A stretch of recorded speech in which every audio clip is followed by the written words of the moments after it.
Good evening, everybody, and thank you so much for joining Simanye Clinic tonight.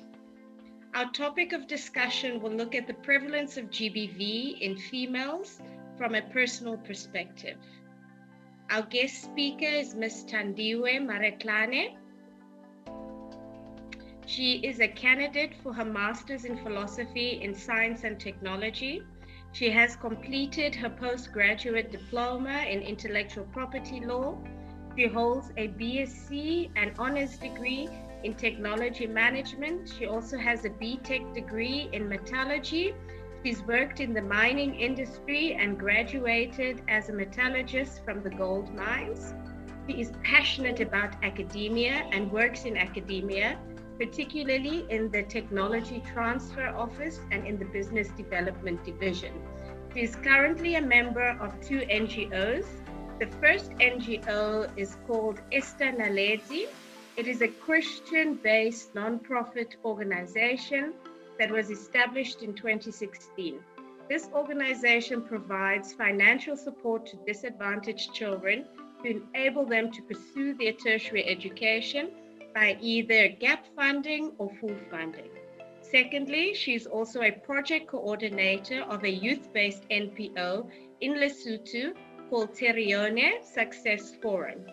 This forum focuses on holistic development of young people. The organization covers areas of individual development, finances, careers, as well as their spiritual development. And this is done throughout the year, looking at mentorship programs, as well as continuing to inspire them via WhatsApp groups and different social media platforms. She believes that the foundation of people's well-being rests in communities and in well-founded families. Thank you so much, Ms. Thandiwe, for being with us tonight. Thank you.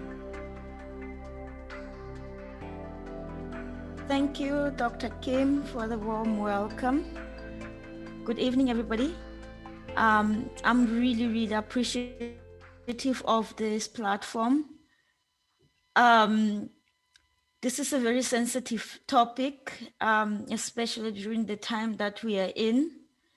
And speaking about gender-based violence is something that we cannot move away from. And I think it's really relevant, and I hope we can get something out of it today. I've titled my talk today, Relationships, Self-Care and Responsibility. And the reason why I picked this topic is because I felt like I'd like to talk from my own personal journey, from my own personal learning, and what I discovered about myself. And I pinned it down to looking into the perspective of being responsible for myself and looking at how I take care of myself and how I define my own truth. I'll start by what is gender-based violence? Gender-based violence is violence that is inflicted on an individual based on their biological sex or gender orientation. It may be physical, sexual, financial, psychological, economic, or in any other way. It may happen in the public or in the private life. But my approach today is to speak from a context of domestic violence, of which from a South African perspective, GBV is experienced from the perspective of domestic violence. Even though statistically, most reported cases are men, I want us to be aware that men also are prone to being victims of gender-based violence in a form of domestic abuse even. And in most cases, if we look at the domestic violence, it is inflicted by an intimate partner, which can either be the man or the woman. And on this, I'd like to note one thing. There's a lot of different complexities and circumstances to gender-based violence. And I'm just sharing learnings from my own story. experience with illustrations of examples from my specific incidents in my story. Why self-care? I chose self-care because I believe that it plays a very big role along with responsibility. And I believe that looking at self-care and responsibility could help us to eradicate some of the incidences of gender-based violence in relationships. Okay, what is self-care? Self-care is any human regulatory function which is under individual control, deliberate and self-initiated for the purposes of maintenance of health and well-being. Self-care is about me and how I can influence my own self-experience. It's about me being self-aware, recognizing when a relationship is not serving a purpose that it's meant to serve. And from that point of view, my personal mandate and of every human being, I believe should be that I should prioritize my well-being, and my well-being should be influenced by me. And from a responsibility point of view, what is responsibility? Responsibility is a duty that one has over something. And each and every individual, I believe, has the responsibility over themselves to put themselves first, to self-diagnose when there is problems, to be self-aware, and not just be self-aware, but also be aware of your environment, of what is happening around you, of what's happening to your loved ones, and everyone else who is around you. And on that, we should also learn not to ignore situations. Ignoring situations that may potentially be detrimental to us is merely saying that you do not care about yourself. You want to move the responsibility that you should be taking to other people instead of looking inside yourself and seeing what you can do for yourself. I also realize that there's a lot of people pleasing that we do as well.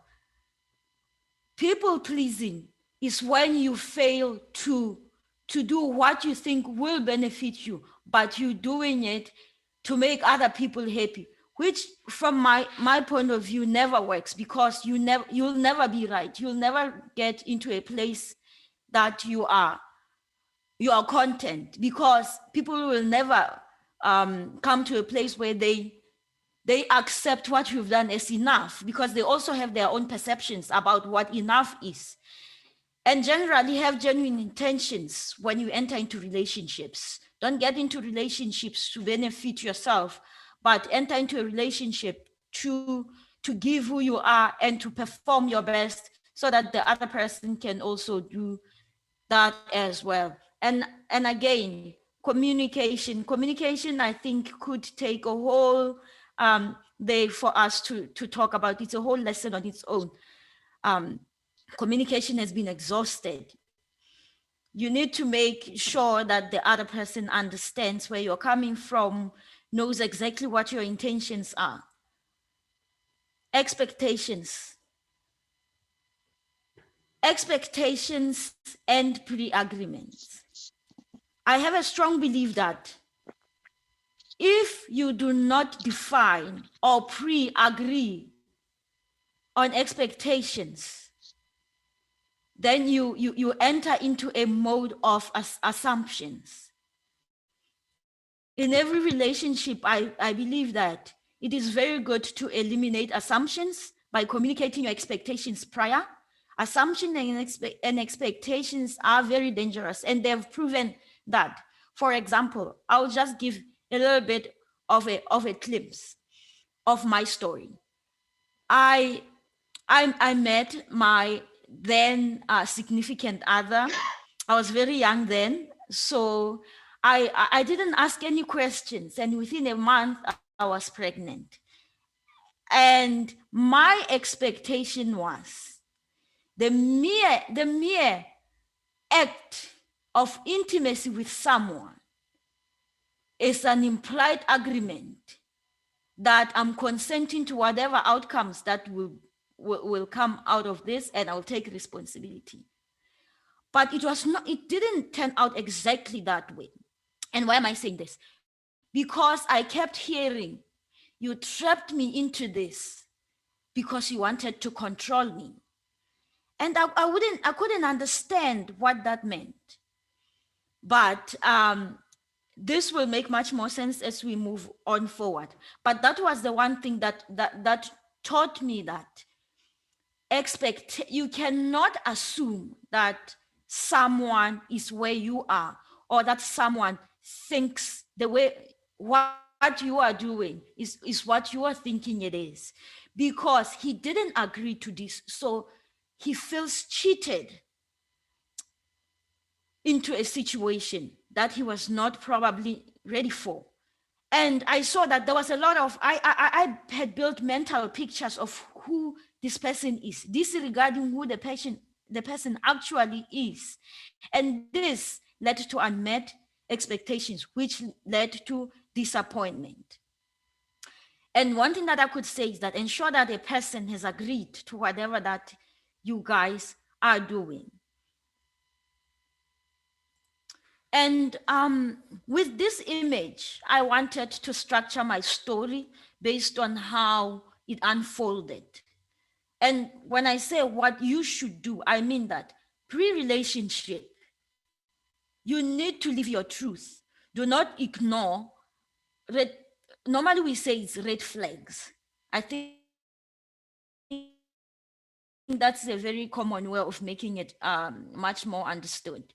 Do not ignore things that are concerning to you. Ask the questions. Don't just be excited and just jump in. Try to know the person. Don't build mental pictures of what the person might be. Establish boundaries from the onset. What are the things that you're not comfortable with? What are the things that you would like to see happening in this relationship? Where do you want to go? Don't postpone this for later. And within the relationship, your role as a participant into that relationship, I believe, is that your responsibility is decision making. Your responsibility is to participate, to make sure that you are contributing to the progress of the relationship. You are nurturing, you are supportive. But because now, for me, it didn't turn out that way. The things that I failed to do pre the relationship came and caught up with me. And what do I mean by this? I started to realize that this is actually, I wouldn't have picked this person if I had picked this up, or if I had interrogated this. Not that the person is a bad person, but where I'm going, I don't think this person has the same vision as me. So I started now to pay attention to the things that were now not leading to the relationship panning out the way I had pictured. So in that, I started to experience mild forms of abuse. And abuse, I mean, it starts to be emotional abuse. The person is not there. He does not do what he's supposed to do. From there, it moves from just that to financial abuse, denial of finances to be able to do the things that need to happen. From there, it became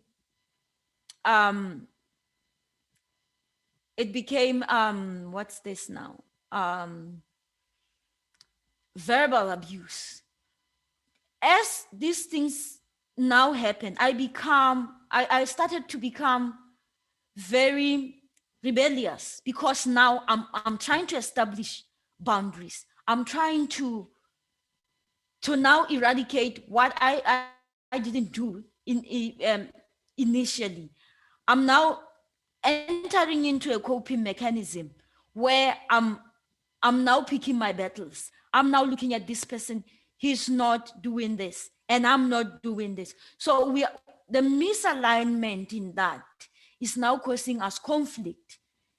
So I start to be aggressive and he starts to be aggressive.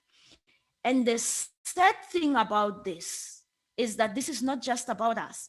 There is a child here now who is now involved, who we both are failing to protect. And then post relationship, my priorities, and by post relationship, I was now out. I was now out. I'm going to elaborate on this with the following slides. So here is just to illustrate how I'm taking the story. I'm taking it from pre and within and then post. Post, you reprioritize. That's where you get the necessary help. I got the help, multiple types of help to rebuild everything that I had lost, to learn, to build myself and not jump into another relationship, to learn patience, to learn the things that would better position me to be able to nurture into my next relationship. So, who is the likely victim? I say it's a vulnerable person. Who is the vulnerable person? A vulnerable person is a person who may be young and naive. But from a general point of view, anyone who engages in a relationship is prone to being vulnerable to it. Somebody who may have been good may be put into a vulnerable situation, maybe by loss of employment, circumstances that just change rapidly. And I say that what are the causes of vulnerability? It's in most cases the fear of being alone. We just don't want to be alone.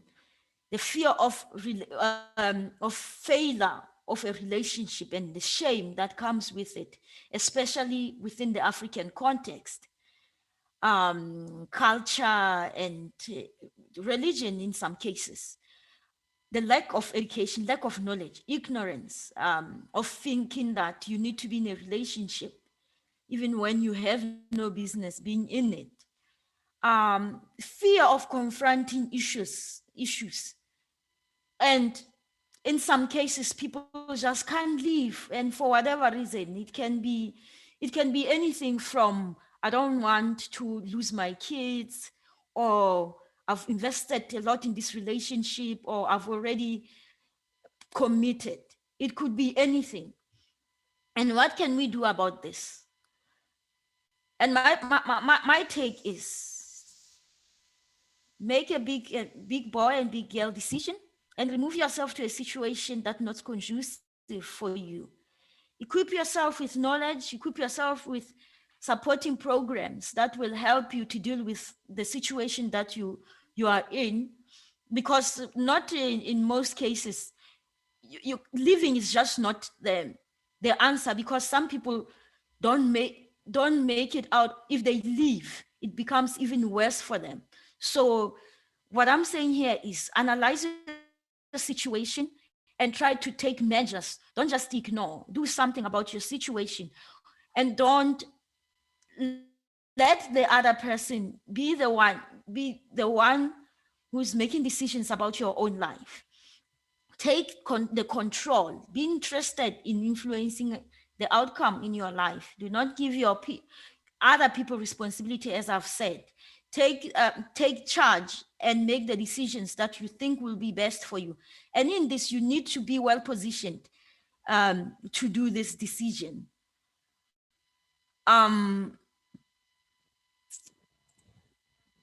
Okay. Establishing boundaries in chaos is really the biggest part of it acts as a source of conflict. That's where conflict comes. When you are trying to establish boundaries when you're already in a situation, in most cases it becomes harder, because now you are saying to this person, the things that I used to allow, you are no longer allowed to do, and it never works. This is where now you say, I cannot overburden my partner by expecting them to achieve my dreams. You need to ease that person of your burdens. If you have issues, you need to make sure that you have said it in the beginning. Trying to do it when you are already having conflict, I saw it as something you're no longer listening to each other. Like I mentioned earlier, for me it was, you cheated me into this situation and now you want to tell me what to do. And I felt like, if this person has a perception like this about me, I don't think there's anything that he's going to hear that I have to say. You no longer listen to each other. And I also want to protect myself. I don't listen to him. I don't prioritize him. So it's now, we are now pushing two different mandates when we are still in the same house, trying to push towards one thing. And this, it seems like now we are pulling different directions. We cannot move anyway if we're doing that. And now for me, because now you try to find a solution, we're always trying to find a solution. He finds a solution by leaving. In most cases, one partner will leave the house and the other one will be forced to cope with being in the house. And how I coped with this, I started to become quiet to maintain the peace so that I don't get in trouble or start trouble. And that's where the major damage happened for me. I'm not the type of person who likes keeping quiet. And me just keeping quiet meant that I'm not interested in this. I'm going to focus on my own thing. And in this, I feel like when I started doing therapy, I realized that I lost my voice. I lost my voice because of this coping mechanism that I resorted to. The damage post-relationship. Post-relationship, when I started to analyze the damage, I realized that I was second-guessing myself a lot and rebuilding from the different types of losses. I mean, you feel like you have lost time. You feel like you've lost investment. It may be financial, it may be whatever investment, time that you may have lost. That's how I felt. I felt like I had lost so much, especially in a time when I was coping, when I should have been able to realize that maybe I should leave. Maybe I should protect this child. As the abuse, remember, as abuse doesn't stay in the same place, it escalates. Because from verbal abuse, because you have allowed this person to do all this, they keep pushing. And my perspective is, in a relationship, you are both participants. It's either you are the inflictor of the abuse, you are the enabler of it, or you are the receiver of it. And the difference for me of an enabler, whereby an enabler is someone who can be able to separate themselves from that situation, but they consciously decide to manage it. A receiver,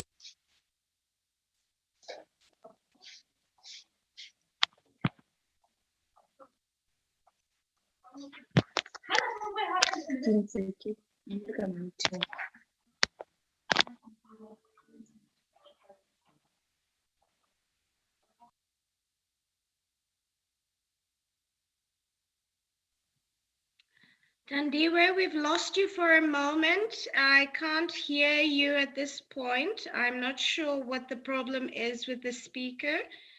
Please, could you kindly unmute yourself?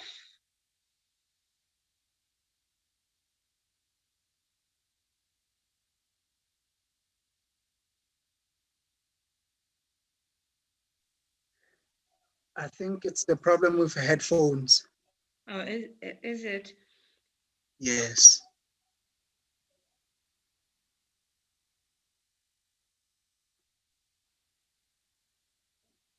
She was about to go on to the last slide, which was going to focus on key learnings.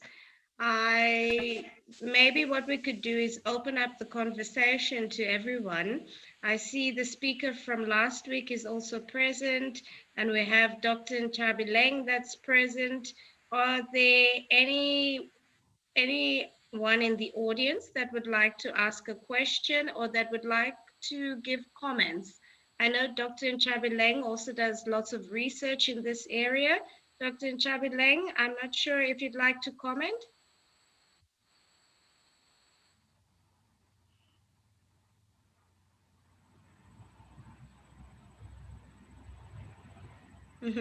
I don't think she was ready for that. Dr. Libeko, what was your thoughts on the conversation?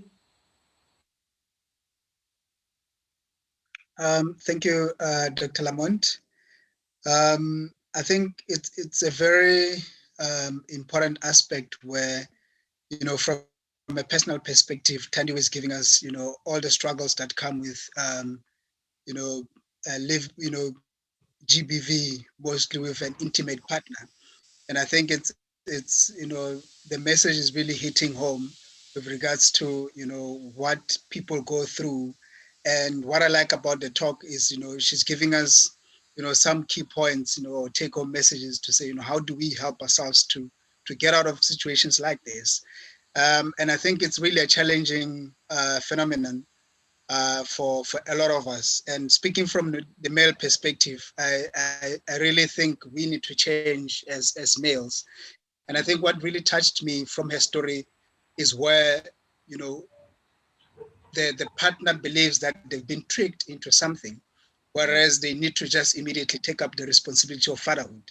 And I think it's a big thing where we don't want to assume responsibilities. We want to shift the blame instead of assuming responsibilities of fatherhood. And we need to understand that commitment is a lifelong thing, where when you have a child with someone, you really have to commit to that person, whether you decide to separate or not. And these are very important aspects in how we lead our lives nowadays. And I think for me, what was the most important thing is there needs to be commitment, not only because of the child, but because you have lived your life with a particular person, and you need to respect that person to the level that you cannot even think about any form of violence towards them. And you can't shift the blame and say the person tricked you, whereas you're much of an adult and you knew what you're doing and the consequences thereof. So there's no point. It doesn't make sense for us to shift blames, but it makes sense for us to actually assume responsibilities and roles. And these are lifelong responsibilities. And how we can alleviate this is when we take responsibility as fathers to make sure that we don't have children that are raised in single parents' homes. This is a very big thing for me.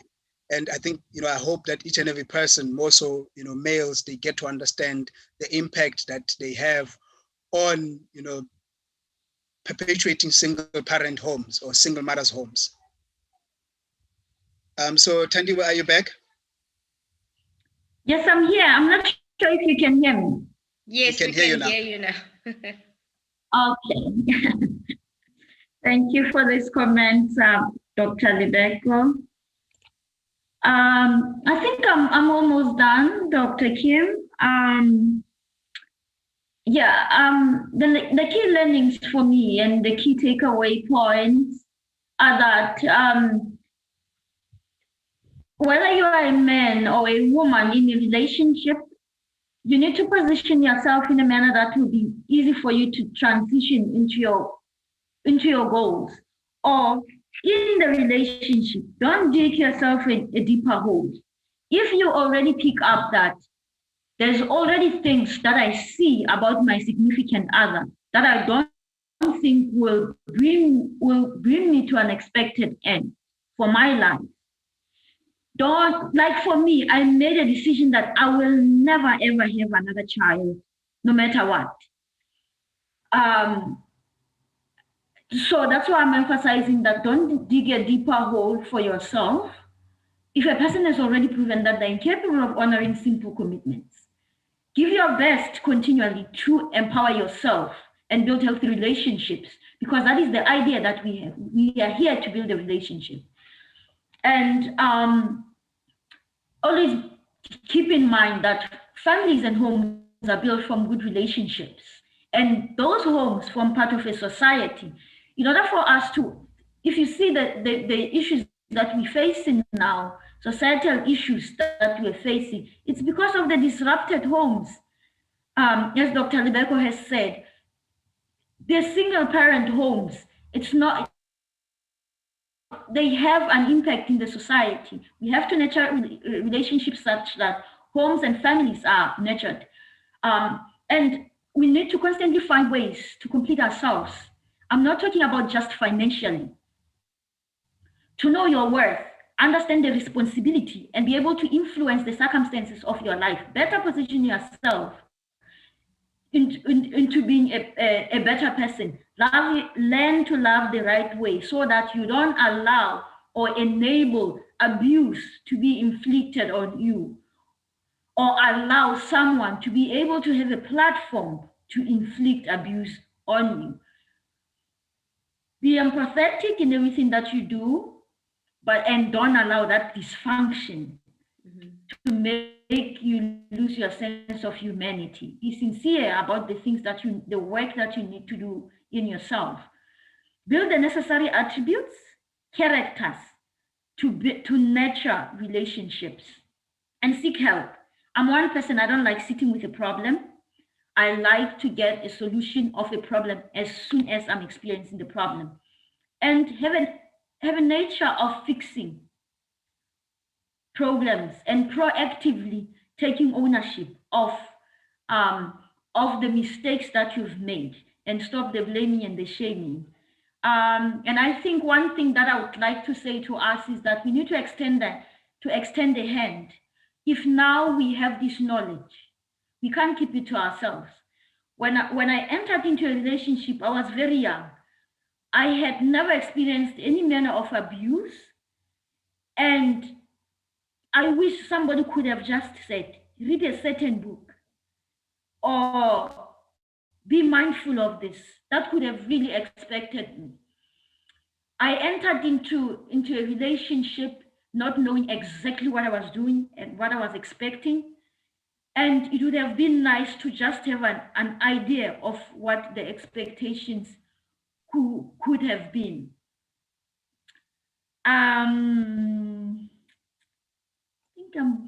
Yeah. So my final say is that everybody's a participant. You can't say you are either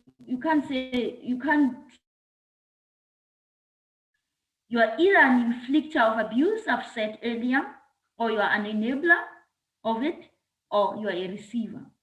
From a point of self-care, do not give another person a platform to practice that dysfunction on you.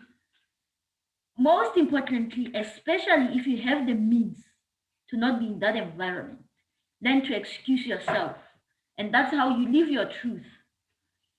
And I end with saying, expectations without prior agreements are an insult to the boundaries that you set as a person. Really, it's useless for you. And with that, I'd like to say thank you for listening. And thank you, Dr. Kim. That's how I end my Thank you so much, presentation for being so brave to actually share with us, not only going through the prevalence, but also sharing your personal story. So one quick question for myself, to a young girl out there, what would you say the red flags or early warning signs are? The early warning signs, I believe that when you meet someone, you need to really engage them. Like I said, the lack of pre-agreement means that you didn't talk to this person. If you start talking to someone, it's easy to pick up if they are dishonest by the things that they've said, as opposed to you observing. So the warning signs will be things like being late, or I'll do this and they don't do it. Or if you push them, like if you start to spend time with someone, the way their manner of talk, the way they talk to other people, the way the people around them address them, and for me, like I've said, we met in the mining industry, and people were saying things, and I was just saying I can do this. You understand? And that's where I think I ignored everything that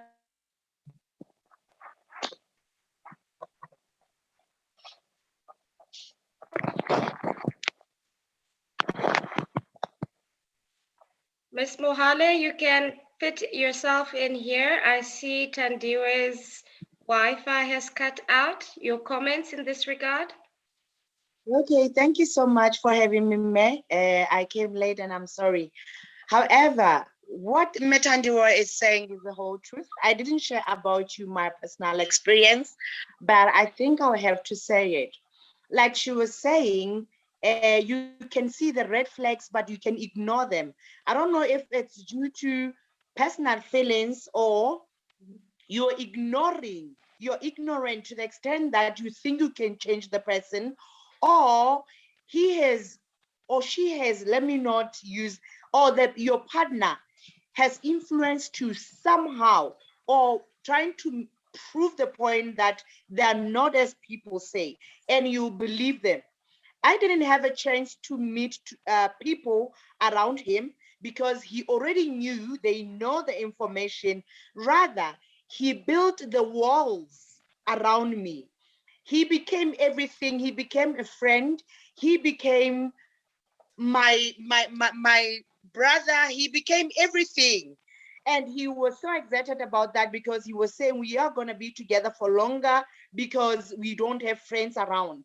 Only to find that he was just doing to control me. He was just doing the walls, building the walls to control me and making me feel like without him, I'm but nothing, because I have broken all the relationships with whoever that can even help me. So you'll feel helpless.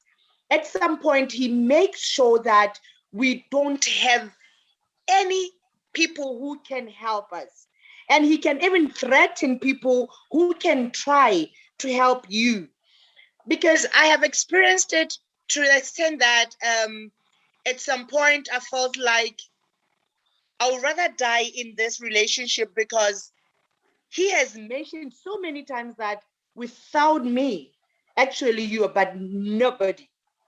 So what she's saying is true, and there are so many red flags. Sometimes they even humiliate, they even belittle you to the extent that you depend on them, not even financially, but emotionally.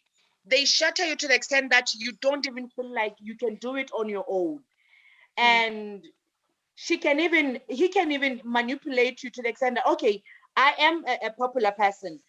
He would say, I know I've ruined this relationship, but if you go out of this, I'll make sure all the newspapers will know more. I will even lie about it because you are a popular person. You talk too much and they know me as a decent man. By the time you go out of this relationship, believe me, you're going to be a popular kind of harlot that cannot even be on her own and all that. Meaning he'll be lying and he'll be telling you face to face that, yes, I know I messed up, but you can't do it on your own.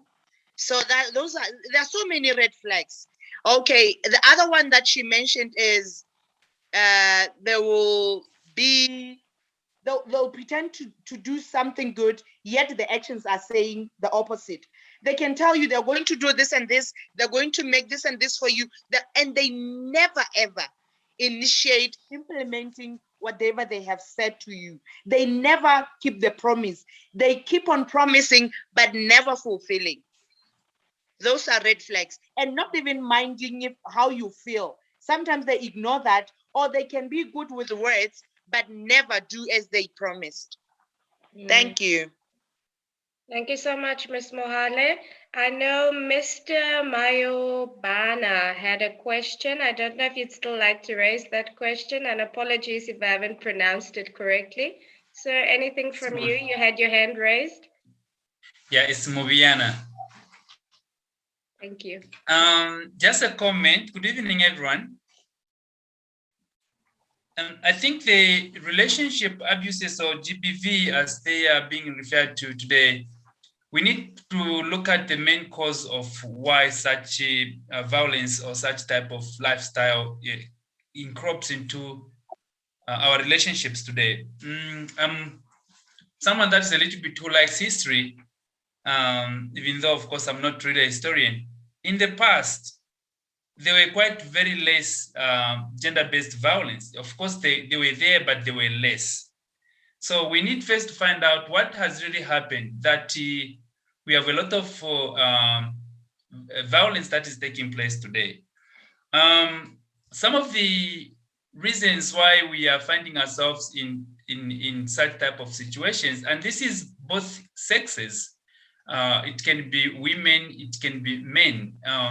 It's more vivid with women because of the masculinity of men. When they become violent, they kill, they use a lot of physical abuse to women, but to some extent, some, not all men, but to some extent, some men tend to become violent after they have been abused by their partners emotionally.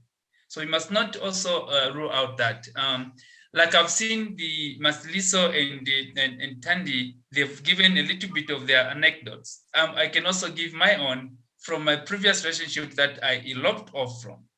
I was abused, I was beaten up to an extent that I had to beg my partner to say, we can't be violent our age. This is a teenage thing that needs to happen this way. So that was a red flag for me when I was completely beaten up, beaten on my arm, such that I was like, no, I can't continue in this relationship. I need to break free, because should I react, then it's gonna be me being violent to the woman.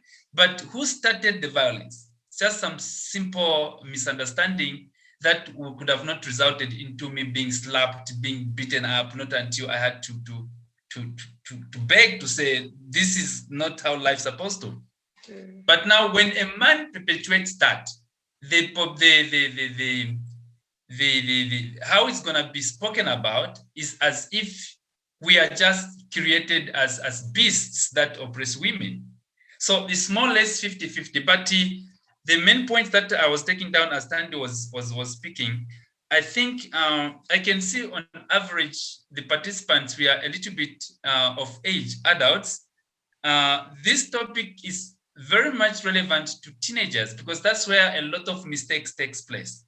So the question is, how can we involve teenagers so that they can be aware of what type of relationship they can engage themselves and what not? Because we are speaking about our experiences. What about those that are experiencing it? Like Tandy, she was quite a kid when she was involved in a relationship. So, but if she could have had participated in a platform like this, then she could have already maybe drawn up with some boxes to tick before getting seriously involved to say, okay, I can be involved with this guy or not. So that's my first point. Like, it's very important that we educate the girl child and the boy child. Very, very important that it has to start from home, wherever situation that we find ourselves in. Like myself is coming from a teaching background, and I'm working in academia, is some of the things that are part of my core curricula when I'm speaking with students. I have to involve these things so that they can know when to break off from a relationship. That's very, very, very important. And the other point that brings about this violence also is expectation in relationships. It's very, very important, and this has not to be only mothers. I'm a father too. We need to speak especially to our girl child, don't get involved in a relationship with expectation of your boyfriend to become a provider of your needs. That's number one. We must also speak to our boy child to say, when you get in a relationship, be involved with your girlfriend or with expectation that you are equal. Once there is that barrier, like for example, here in Namibia, I worked in one community of the Oshwambo speaking people. They're the biggest population in the country. They really have these demarcated roles to say, a boy can't do that and the girl has to do that. But myself, when I was growing up, my mother never had actually asked the boys used to complain to say, Mama, but we are doing too much. I need to go take care of cows. I must also come and cook dinner. How is it working? So we had completely everything in the house that all the chores were shared equally. So some of those differences also. Now, when a boy has grown up to say a boy can't do this, we, like in Namibia, a lot of this so-called passion killing is taking place from the majority tribe, because when a girl comes to a realization to say, but I'm not supposed to be involved in this relationship, he feels so humiliated that she cannot live any longer. He kills her and he commits suicide. Now, even in our caucus here, when we are speaking about how can we transform boys not to be this violent, I've always been telling them to say it has to start from home. Mothers, if you're going to continue training your boy child that he can't do this, how do you want him to change when he's an adult? So it has to start from home as we take it up in school, so that at least we know what is expected in a relationship, because expectations are one of the things that makes a relationship to become violent. This boy, when he realizes that this girl expects me to do this, is going to use that power of expectation to lure her to himself. But now when the time is going to come to say this girl wants to break free after some things that she deems not working, this guy feels like I've invested in her. So those are some of the things that we really need to speak. But the last point, as Tembi was saying, once you start seeing the red flags, once you start seeing red flags in a relationship, it's time to break free. Because sometimes we continue, like Matirisa was saying, we continue hoping to say he's gonna change. Human beings don't change, they mature. I'm someone that likes sitting and analyzing my own life perspective. Sometimes I laugh at myself because I'm still doing things I was doing at year 15 when I was a 15-year-old kid. Those things, they're still in me, but the only difference is I've matured. So once you start raising flags to say, no, in my relationship, I don't want this. In my relationship, this is offensive. You need to start delaying or finding ways to say, I think it's time to break free, because we don't change, we just mature. Once you're in a relationship with hope to say, he's gonna change, she's gonna change, it's not gonna happen, because you're now dwelling on hope. There's nothing like hoping to say someone is gonna change. It doesn't happen. It's time to break free before you find yourself that you are dipped into chaos. Thank you. Thank you so much for those comments. Just to add on there, we saw last year there were brutal murders of Tshegofatso, Naledi, as well as Nolundi. And this actually, like I said, it was brutal murders. It resulted in their deaths. So how do we improve communication, as stated by the previous speaker, with the younger generation? Any comments on that, Tandiwe? And then from there, we'll take a question from Dr. Ntabileng, followed by Ms. Mohale. Thank you for your hands that are raised. Kim, what was the question? Sorry, I just lost my mind there. Sorry. Not a problem at all. So I think one of the key points that were raised were with regards to teenagers. How do we inform them more, or how do we educate them? First of all, that in terms of the early warning signs, like we've discussed, but also that there's not typical roles that boys and girls have to play, that in fact, you as a male can cook, and there's nothing wrong with that. It doesn't demasculinate you if you're cooking. for example. So just how do we bring more education to the younger generation? Kim, I'll just relate that to a community that I come from. I grew up in Lesotho. So my mom did not have that saying that you're a boy or you're a girl. So we would do everything, gardening and everything else. And currently what we are doing, like I said, the NPO that I'm involved in, we teach them different skills. So we get different speakers from different, some will speak about finances, some will speak about relationships. We held a seminar on forgiveness alone. So really the only thing that we can do is to raise awareness and an exposure. Sometimes when somebody is in the village and that's all that they know, they don't hear what you're saying. So what we do is we do some exchange programs. So we have people going to other parts of the country because there's no change of mindset than letting a person see and giving them a different experience. That is the best teaching, as opposed to you telling them that there's this thing that exists as this. But if they see it, they have changed. And I've seen this. We established this in 2011. And by 2015, we were already seeing people with their own businesses, people who have turned their in which their family homes have changed because they've learned about forgiveness, they've learned about second chances, they've learned. So really what we can do is awareness. We can't just sit. I think that's that from me is what I think we could do. Thank you, Tandira. Dr. Ntshabileng? Hi, everybody. Actually, it's not a question. I just want to follow up on what Mubuyana, I hope I'm saying it right, said. There are a few things that I picked, and as a gender activist, I just thought I should come in. So, firstly, he mentioned the issue of history of how there were there were rare incidents of gender-based violence, right? Which I totally differ with. I think that we live in a different era. And what happened then is that the incidences were there.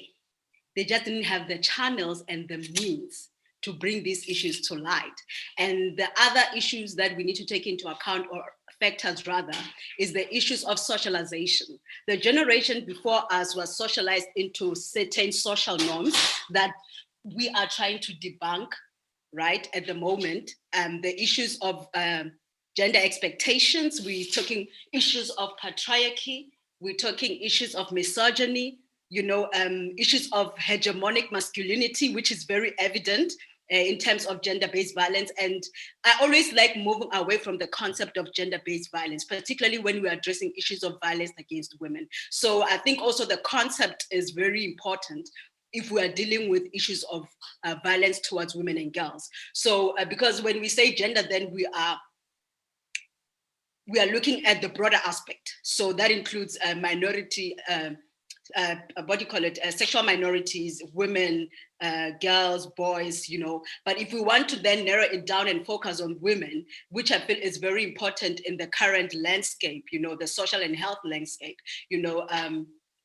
it is important that we use even, correct terminologies to highlight the importance of these issues. So violence against women, in some way tries to shine light, on the issues that women face. And these issues have been there, like I've said, and we live in an era where we have now resources to bring these issues to end, issues that have been normalized. We even have men who can actually come tell you that, oh, my mom, my dad used to, kind of discipline my mom. And to them, that it's kind of, it's a normal thing because that's how they were socialized, that a woman needs to be disciplined. The manner in which they're disciplined is a different story, right? And there are just certain social norms that we, particularly, I wanna say this, we as Black people, we have accepted as normal. And when we then bring these issues to light, it becomes more, people get conflicted, because that's how they grew up knowing it's okay to do 1, 2, 3. And now that we're debunking, we're demystifying all these notions, we then have people are taking, but anyway, in any other case, when you try to move somebody from a comfortable place or to a place that they're used to, there tends to be obviously friction, right? This also applies to issues of gender-based violence. And the issue of, I'm just trying to follow up on what you said, and we must know that the issue of gender-based violence, now I'm looking at the broader term, which includes boys, men, and the issue of violence itself, it's somehow characterized by silence. So it's an issue that is embedded in silence, embedded in shame, embedded in, what's the other term for it? Where people, it's just, people feel they'll be ostracized somehow when they come up and say, particularly people who hold certain social statuses or social standings in society, and there's just so many elements to it. And I believe that it's very important that we have these conversations with men who actually play a very key role, in addressing these issues as well. And I'm very glad that there are men in this platform so we can engage collectively, and the key thing in the discussion should also to highlight the issue of mansplaining. When we women bring issues that affect us as women, it is important that men do not try to explain how we feel or what we feel. In other words, they're trying to tell us how things should be or how things, should be, how do I say, how things should be portrayed or, brought about, that kind of thing. So we call it mansplaining, because you're trying to tell us that when we're saying we are dying every day as women, we're saying that we fear for our lives, we say that we do not feel safe. And then somebody comes around and goes like, but no, my brothers are not like that, but I'm not like that. I'm a man and I can, women around me don't feel endangered in any way, right? So it's those kind of issues. If we say as women, as a collective, we say we are not safe, and then we have men coming in the same space saying, but no, there are good men out there. It's like that's mansplaining. We're defeating the purpose of bringing about, change in the scope and, in the world. So there's actually a lot of things that I want to say, but in the essence of time, I'll just leave it there. And I just hope that we highlight the issue of the imprisonment of gender stereotypes as well amongst boy kids and men as well. We know that men get raped, particularly in certain settings. When you go to jail, it's normalized that they initiated through rape. Those are the kind of issues that we need to talk about, and we should be somehow able to engage in these issues without silencing the other party. I don't know if that makes sense. Without silencing the cries of women, without silencing, the cries of whoever is, sexual minorities. They experience that kind of battles as well. There's issues of corrective rape that has been normalized as well. People who do not understand the issues of gender fluidity, non-binary, they question these things like, why you saying you are a man but you look like this? Why do you identify as this while you look like this? Those kind of issues. And people resort to actually raping other people to say, I want to tell you straight. You need, those kind of issues. So it's actually, a violence is,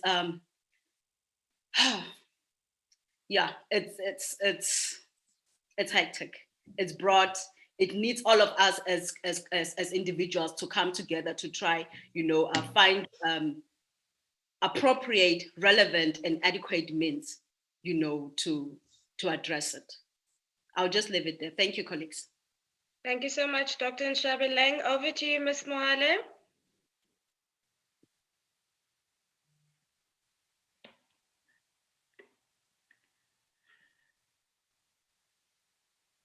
Are you still muted? Oh, so can you hear me?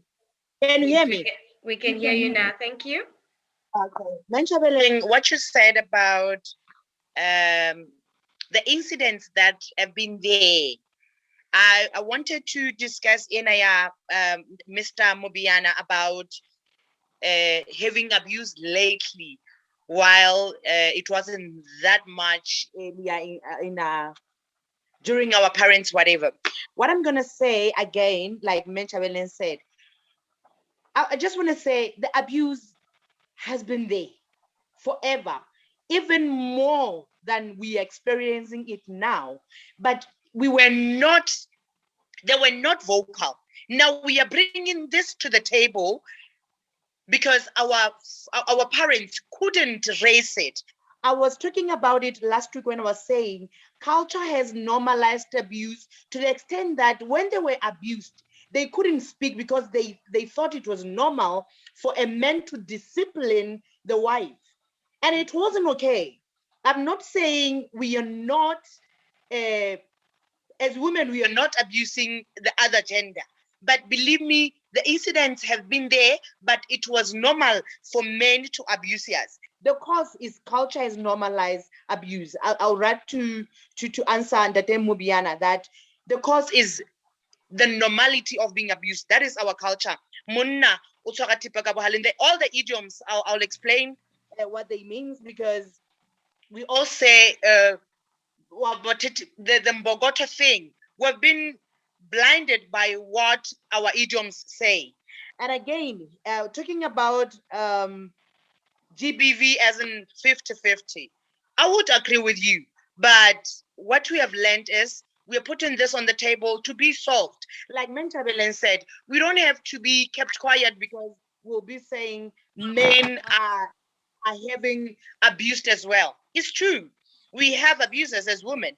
But what we can do is let's treat it with individualism. You're not saying there are no men at all who are good. No, it's all about individual. It's all about the background. It's all about the experience of life. It is caused by so many things that I discussed last week, that abuse is not about being a man or a woman. It's about individualism. It's about how you react towards things. And again, when talking about the teenagers that are experiencing abuse, what I can say is let's stop doing this that parents have done. Let's stop saying men should take care of animals and women should cook. We grew up as having the specific roles as women and men having the specific roles in our lives, to the extent that we thought it was right for men to sleep with us because that was culture. And now when a man rapes, sometimes it is taken as because you're married, he's entitled to sleep with you regardless how you feel about it, because culture has normalized it. So a boy or a girl, we should teach our children that they are equal. A man can cook, you can work as a woman, and your man can take care of the family and kids. It's okay to do that. Let's stop this thing of roles that a man should do this and that and a woman should do this and that. A man can't cry. This silent thing is destroying us, because our men are so silent about abuse, to the extent that when the bottles are full, they explode. They start killing because they don't talk. And we are fortunate because now as women, we are now talking about this abuse. We are no longer like our mothers. The roles are the same. We are 50-50. We are the generation to change that. And no one is entitled to abuse any other gender. And when you're talking, when Memarekan was talking about the rural area, it's so hard for us to change their world unless we can do what you said, the awareness. And maybe talking to them, I'm producing films, because when they look at, when they are watching the films, it rings a bell to their mind. I'm sitting in it. I'm really being abused. This is an abuse, because they're so used to the abuse that they are normalizing it. They are used to it. They can't even know when they get abused. So creating awareness and talking about it and going to our rural areas as Basotho, we know that's and Africans, let me say, not only Basotho, Africans are just abusing culturally. So we shouldn't just change the urban areas, because being silent, the rural girls are still silent about the abuse, and they're still being victims, but they can't talk about it because it's a shame to say something against a man. You're always obeying men, because now we have gods who are our husbands, and it has been a normal thing. So now I'm not saying women should be vocal and men should die in silence. No, this is all about individualism. Let's not say gender. Let's just change this. Let's just be vocal in every way. Culture should stop normalizing abuse, and we should work on equalizing both genders, for we are equal. Thank you so Thank much, you so Ms. much. Mohale. Thank you there. I'd like to bring in Tandiwe for her closing remarks, followed by the summary by Dr. Libeko. I can see this is a very important topic, and we'll definitely take more questions on our Facebook page as well. Thank you so much, Tandiwe. Over to yourself.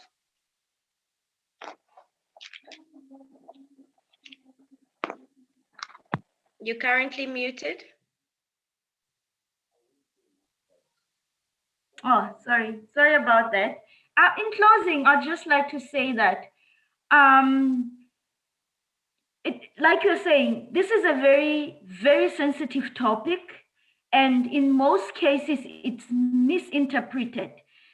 I like what Matshidiso is saying when she says, let's just make this individual, because maybe when we say gender, it seems like it's favoring the specific gender, even though obviously statistics is putting it that women are at the end of the feasts in most cases, or even death. Of those silent victims, I would like to say. And for me today, I would just like to say, I'm glad we're talking about this. Thank you to Simania. And hopefully I will join more. This is very interesting. This is very interesting. And this is the first time I'm speaking about this, by the way. But yeah, I'm thankful for this. Okay, Kim, that's it from me. Thank you so much, Tandiwe, and thank you for being so brave to share with us. We all appreciate your time on this platform. Over to you, Dr. Libeko. All right. We don't have a lot of time. We've got about 5 minutes. So last time we ended very badly. So I don't think I would even have time to do a proper summary. But I think just to add on, thank you very much, Tandiwe Maretlane, for that, very detailed and personal, perspective about violence.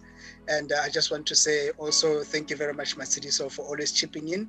I know it's a topic that you're very passionate about. And also Dr. Nchabeleng, thank you very much for that perspective. And I hope that, we are opening a platform for us having many more talks about this. And I think it's a very important and pertinent subject. Why I'm saying this is we're going up levels in terms of lockdown, and these things are going to be more eminent as we go along. And I would like us to maybe, talk about that, in the near future. And thank you very much, Mubiana, for, bringing that male perspective into the picture. And I think it's very important. We need to be less silent as men. I think from my side, what I would like to say as a parent is we need to teach our kids to be very good to one another, whether male or female. We need to exercise mutual respect, and we need to teach our kids to be very respectful of one another's spaces, personal spaces more so. We need to teach them not to have a sense of ownership. We need to teach them to have a sense of, Ubuntu, a spirit of Ubuntu, to understand that each and every person is entitled to their opinion, is entitled to their emotions and everything that comes with that. So on that note, I would like to hand over to Dr. Lamont to give us a closing quote. Thank you very much. Thank you so much, Dr. Libeko, and thank you to everyone that's attended tonight.